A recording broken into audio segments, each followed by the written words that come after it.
আসসালামু আলাইকুম রহমতুল্লাহ। সম্মানিত ধর্ম উপদেষ্টা আফম খালেদ হোসেন সাহেব, তিনি যে দায়িত্বের খাতিরে হলেও পূজার মণ্ডপে উপস্থিত হয়েছেন, পূজার আয়োজনকে উপভোগ করেছেন, এই বিষয়টা ইসলাম কিভাবে দেখে সেটা আমরা জানার চেষ্টা করব ইনশাআল্লাহ।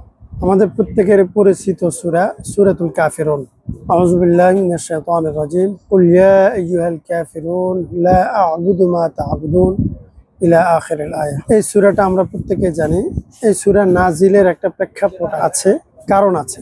সেই কারণটা যদি আমরা উপলব্ধি করি তাহলে আমাদের ধর্ম উপদেষ্টা মহোদয় সহ আমরা যারা মুসলিম আছি প্রত্যেকের পূজা মণ্ডপে যাওয়া দায়িত্বের জন্যই হলো, তিনি ধর্ম উপদেষ্টা হোক, তিনি প্রধান উপদেষ্টা হোক, তিনি প্রধানমন্ত্রী বা রাষ্ট্রনায়ক হোক, যে পর্যায়ের ব্যক্তি হোক না কেন, অথবা রাজনৈতিক ব্যক্তিত্ব হোক, ঈমান বা ইসলামের জায়গা থেকে অমুসলিমদের আয়োজনে অংশগ্রহণ করা দায়িত্বের দাবিতে কতটুকু যৌক্তিক বা ইসলাম সমর্থন করে। রাসূল কারীম সাল্লাল্লাহু আলাইহি ওয়াসাল্লাম যখন মক্কায় মানুষদেরকে ইসলামের দাওয়াত দিচ্ছিলেন, তখন মক্কার কাফেরদের মধ্য থেকে আবু জাহাল, ওয়ালিদ ইবনে মুগীরা সহ বড় বড় যারা প্রতাপশালী ছিল তারা একত্রিত হয়েছে, বারবার মিটিং করছে কিভাবে মুহাম্মদ রাসূলুল্লাহকে থামানো যায়, দমানো যায়। এক পর্যায়ে তারা সবাই মিলে মুহাম্মদ রাসূলুল্লাহ সাল্লাল্লাহু আলাইহি ওয়াসাল্লামের প্রিয় চাচা অভিভাবক আবু তালিবের কাছে আসে। এসে তারা প্রস্তাব পেশ করে বা অভিযোগ পেশ করে যে তোমার ভাতিজা আমাদের বাপদাদার বিরুদ্ধে, বাপদাদার ধর্মের বিরুদ্ধে, আমাদের মূর্তির বিরুদ্ধে, উপাস্যের বিরুদ্ধে বদনাম রচনা করছে বা বদনাম চড়াচ্ছে। আমাদের মূর্তিকে অসার বলে সে প্রচার করছে এবং সে আমাদের বাপদাদার ধর্মের বিপরীত নতুন একটা আদর্শ বা ধর্ম নিয়ে সমাজের মধ্যে বিশৃঙ্খলা ছড়াচ্ছে। আপনারা যদি সিরাত পড়েন আপনারা দেখবেন ওয়ালিদ ইবনে মুগীরা এসে এই শব্দগুলো পর্যন্ত বলেছে যে মুহাম্মদ বর্তমানে যে ধর্মের দাওয়াত দিচ্ছে বা যে আদর্শের দিকে মানুষকে ডাকছে, তার এই আহ্বানের কারণে সমাজের মধ্যে বিভাজন সৃষ্টি হচ্ছে, ঘরের মধ্যে ভাইয়ে ভাইয়ে, ভাইয়ে বোনে, মা সন্তানে, বাবা ছেলে বিভাজন সৃষ্টি হচ্ছে, দূরত্ব সৃষ্টি হচ্ছে এবং সমাজের স্বাভাবিক যে শৃঙ্খলা সেটা নষ্ট হচ্ছে, ব্যাহত হচ্ছে।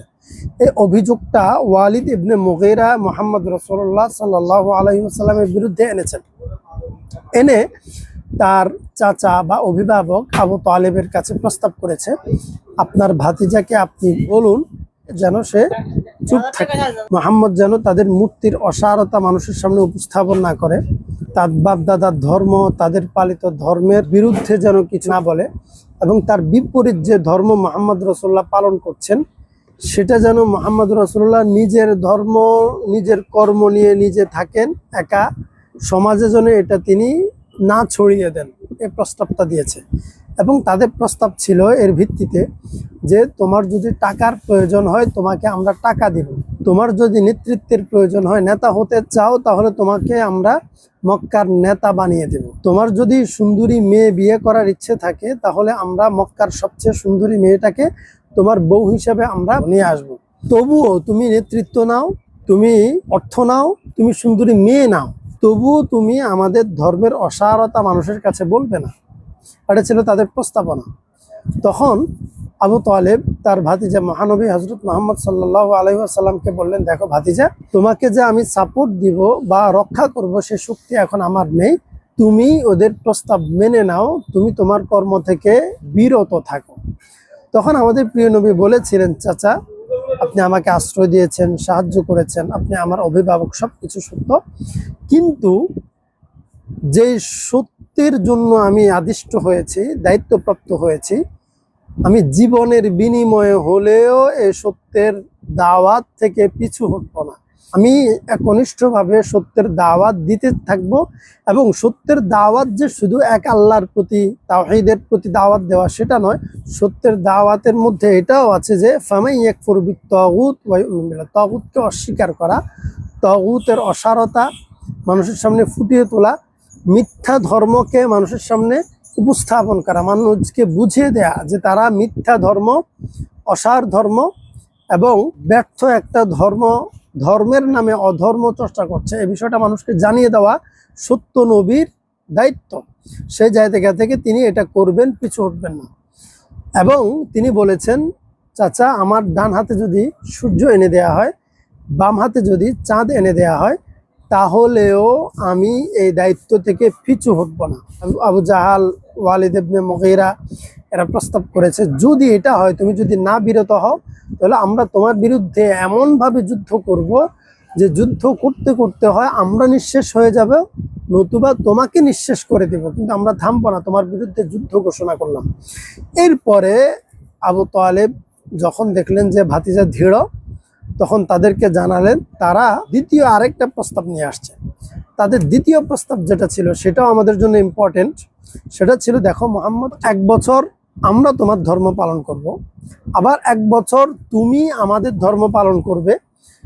এতে করে তুমি দেখো আমাদের ধর্ম পালন করে আমাদের ধর্মের মধ্যে যদি ভুল ভ্রান্তি থাকে, তোমার যদি মনোপুত না হয়, তাহলে তুমি আবার তোমার ধর্মে ফিরে যাবে। আমরা যদি তোমার ধর্ম চর্চা করে তোমার ধর্মের সত্য বা বস্তুনিষ্ঠতা আমরা যদি দেখতে পারি, বুঝতে পারি, তাহলে আমরা তোমার ধর্ম গ্রহণ করব, অন্যথা আমরা তোমার ধর্ম ত্যাগ করব এবং তুমি আমার ধর্ম গ্রহণ করবে। আর যদি আমাদের ধর্মটা মিথ্যা প্রমাণিত হয়, আমরা তোমার ধর্ম গ্রহণ করব। এই যে অল্টারনেট করো।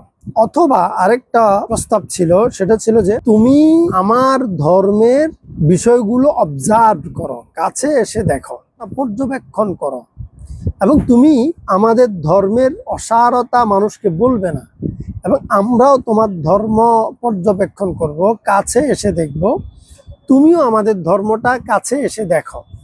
তখন আল্লাহ তাআলা সূরা নাজিল করলেন, সূরাতুল কাফিরুন, কুল ইয়া আইয়ুহাল কাফিরুন লা আ'বুদু মা তা'বুদুন। আল্লাহ বলেন, হে নবী, আপনি মানুষদেরকে বলুন, হে কাফির সম্প্রদায়, লা আ'বুদু মা তা'বুদুন, তোমরা যে সমস্ত বস্তুর ইবাদত করো আমি তার ইবাদত করি না, ওয়ালা আনতুম আবিদুনা মা আ'বুদ, আমি যার ইবাদত করি তোমরা তার ইবাদতকারী নই, ওয়ালা আনা আবিদুম মা আবাদতুম, এবং আমি তার ইবাদত করব না যার ইবাদত তোমরা করে থাকো, ওয়ালা আনতুম আবিদুনা মা আ'বুদ, আর তোমরাও তার ইবাদতকারী নই যার ইবাদত আমি করি, লাকুম দীনুকুম ওয়ালিয়া দীন, তোমাদের ধর্মের প্রতিফল তোমরা ভোগ করবে এবং আমার ধর্মের প্রতিফল আমি ভোগ করব। এই যে বিষয়টা রাসূল সাল্লাল্লাহু আলাইহি ওয়াসাল্লামকে আল্লাহ তাআলা নির্দেশ করে ওহী নাজিল করে জানিয়েছেন। এই জানানোর পরে রাসূল সাল্লাল্লাহু আলাইহি ওয়াসাল্লাম মসজিদে এসে উচ্চ স্বরে এই সূরা তেলাওয়াত করতে শুরু করছেন, এবং এই সূরা আমাদেরকে স্পষ্টতর এই কথাটা শিক্ষা দেয় যে কোনো অবস্থাতে দায়িত্বের জায়গা থেকেও বা অন্য জাতিকে নিজেদের ধর্মে আকৃষ্ট করার জন্য হলেও তাদের ধর্মে বা উপাসনালয়ে যাওয়ার কোনো সুযোগ নেই। তাদের কাছাকাছি থেকে তাদেরকে সাধুবাদ জানানো, তাদের সামনে এমনভাবে উপস্থাপন হওয়া তারা যেন অনুপ্রাণিত হয়, এমন কোনো এক্সপ্রেশন, এমন কোনো প্রেজেন্টেশন, এমন কোনো উপস্থাপনা এবং নিজে উপস্থিত হওয়া কোনোভাবে জায়েজ নয়। এবং আল্লাহর হাবিব সাল্লাল্লাহু আলাইহি ওয়াসাল্লাম বলেছেন, লা তাআতা লি মাখলুকিন ফি মাসিয়াতিল খালিক, খালেকের অবাধ্য এমন কোনো কিছু করা কারো জন্যই জায়েজ নয়। আমাদের আল্লামা অফম খালেদ সাহেব, তিনি ধর্ম উপদেষ্টা হয়ে তিনি যে গেলেন, রাষ্ট্র ওনাকে ধর্মের উপদেষ্টা বানিয়েছে, কিন্তু ইসলাম কি তাকে সব ধর্মের উপদেষ্টা হওয়ার অনুমোদন করেছে? আমাদের পয়েন্ট যে রাষ্ট্র অফম খালেদ সাহেবকে সব ধর্মের উপদেষ্টা বানিয়েছে, সব ধর্মের রক্ষাকারী বানিয়েছে, সমর্থনকারী বানিয়েছে, সাহায্য বা সহযোগিতাকারী বানিয়েছে রাষ্ট্র, কিন্তু তার ধর্ম ইসলাম ধর্ম কি কোনো মুসলমানকে অন্য ধর্ম লালন করার অনুমোদন দেয়? না, দেয় না। কারণ আমরা যখন বলি ইন্নাদ-দীনা ইনদাল্লাহিল ইসলাম, এই কথাটার অর্থ হচ্ছে যে শুধুমাত্র একমাত্র ধর্মই হলো ইসলাম। ওয়া মান ইয়াবতাগি গায়রাল ইসলামি দীনান ফালা ইউকবালা মিনহু, অন্যরা যেটাকে ধর্ম বলে চর্চা করছে সেটা ধর্ম নয়, আল্লাহর কাছে ধর্ম হিসেবে গ্রহণযোগ্য নয়। এখন রাষ্ট্র প্রত্যেকটাকে ধর্ম হিসেবে স্বীকৃতি দিয়ে ধর্ম উপদেষ্টা শিরোনাম দিয়ে অফম খালেদ সাহেবকে দায়িত্ব দিয়েছেন, কিন্তু আল্লাহ তো ওগুলাকে ধর্ম হিসেবে স্বীকৃতিই দেয় নাই। আল্লাহ যেটাকে ধর্ম হিসেবে স্বীকৃতি দেয় নাই, আল্লাহর কোনো বান্দা কোনো মুসলমানের কি সেই ধর্ম নামের অধর্মগুলাকে ধর্মের স্বীকৃতি দেওয়ার অনুমোদন আছে কিনা। আর যদি কোনো রাষ্ট্র বলতে কোনো রাষ্ট্রনায়ক, কোনো আইন বিভাগ যদি এই আইন প্রণয়ন করে যে সকল ধর্ম হিসেবে স্বীকৃতি পাবে, লা ইকরাহা ফিদ্দিন বলতে আমরা যেটা বুঝি সেটা হচ্ছে যে কাউকে জোর করে আমরা মুসলিম বানাবো না, বা কোনো মুসলিমকে জোর করে অনইসলামিক কর্মে আমরা লিপ্ত করব না, লা ইকরাহা ফিদ্দিন। এখন যেটাকে আল্লাহ ধর্মই বলেন নাই বা ধর্ম হিসেবে স্বীকৃতি দেন নাই, সেটাকে ধর্ম হিসেবে স্বীকৃতি দিয়ে তাদের ধর্মের শিরকি কর্মকাণ্ড যেন এস্টাবলিশড থাকে, আঞ্জাম যেন সঠিক হয়, যেন যথাযথ পালন হয়, এই কাজে যদি কোনো ধর্ম উপদেষ্টা আলেম হিসেবে হোক, সাধারণ মুসলমান হিসেবে হোক, যদি দায়িত্বের জায়গা থেকে আঞ্জাম দেয়, তার ঈমান থাকবে না। কারণ আল্লাহ এতটুকু আমাদেরকে স্পেস দিয়েছেন বা এতটুকু আমাদেরকে সুযোগ দিয়েছেন যে ইসলাম ছাড়া যে ধর্মগুলো দেশে বা পৃথিবীতে পালন হয়, সেই ধর্মগুলো যারা বিশ্বাস করে তারা তাদের ধর্ম তাদের মতো করে পালন করবে, এটা আমরা এনশিওর করব দায়িত্বের জায়গা থেকে। অর্থাৎ আমাদের কাউকে আমরা বিশৃঙ্খলা বা বাধা দিতে দেব না।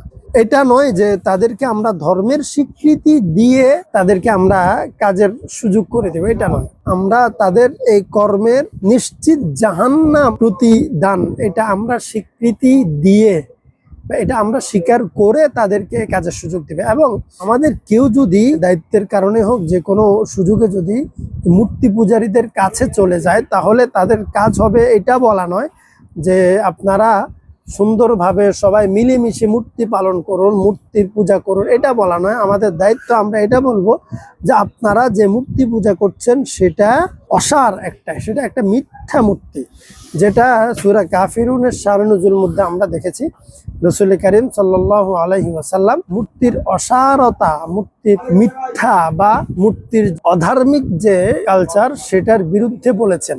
তিনি মূর্তির পক্ষেও বলেন নাই, তিনি সবসময় বিরুদ্ধে বলেছেন।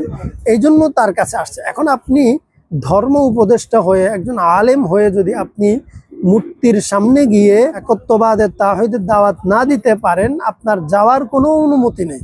যাই হোক, কথাটা লম্বা হয়ে যাবে। আমরা সূরা কাফিরুনের জায়গা থেকে আমরা বুঝতে পারবো, আমরা অনুধাবন করতে পারবো যে আমাদের দায়িত্ব এখানে কি। রাষ্ট্রের আদলে হোক অথবা দায়িত্বের আদলে হোক, রাজনীতির আদলে হোক, যে কোনো জায়গায় হোক, ইমানের সাথে এই জায়গাগুলো কম্প্রোমাইজ করার কোনো সুযোগ নেই। এটা আমাদের মানতে হবে, মনে রাখতে হবে। আল্লাহ আমাদেরকে সাহায্য করুন, আমাদের ইমানকে আল্লাহ সুরক্ষা দান করুন। আসসালামু আলাইকুম।